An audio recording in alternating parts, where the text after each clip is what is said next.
జిల్లా ఎస్పీ బిందు మాధవ్ ఆదేశాల మేరకు కాషన్ సెస్ నిర్వహించబడింది. దీనిలో భాగంగా 1 town CI Krishna, Bhaskar, rural CI Mallikarjuna, 1 town SI, 2 town SI, rural SI, ఇతర కానిస్టేబుల్స్ పాల్గొన్నారు. 58 వాహనాలు సీజ్ చేశారు. వీటికి సరైన పత్రాలు లేకపోవడం వల్ల వాహనాల్ని పోలీస్ స్టేషన్ కు తరలించారు.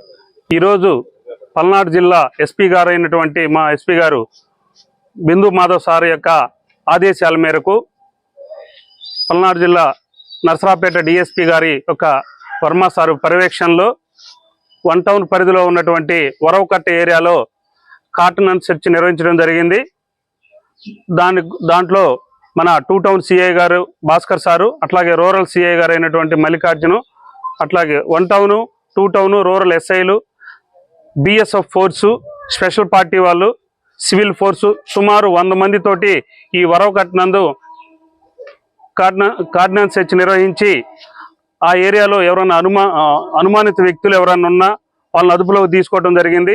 అట్లాగే ఏదైనా మనీ, లిక్కర్ ఇటువంటి ఎలక్షన్ సందర్భంగా ఇటువంటి ఏది కూడా ఫ్లోయింగ్ కాకుండా ఉండేందుకు చెక్ చేయడం జరిగింది. పత్రాలు లేకుండా 60 వాహనాలు ఉంటే వాటిని సీజ్ చేయడం జరిగింది. వాటిలో 57 వెహికల్స్, 2 వీలర్స్, 3 ఆటోలు ఎటువంటి డాక్యుమెంట్స్ లేకపోతే ఆ వెహికల్స్ని కూడా సీజ్ చేసి స్టేషన్ తీసుకొని రావడం జరిగింది. ఎలక్షన్ సందర్భంగా ముందున్న ఎలక్షన్ సందర్భంగా ఈ కార్డినెన్స్ సెర్చ్ నిర్వహించడం జరిగింది. ఆ ఏరియాలో ఎవరు కొత్త వ్యక్తులు వచ్చినా అట్లాగే ఎటువంటి సంఘ విద్రోహ ఎటువంటి అవకాశం లేకుండా ఉండేందుకు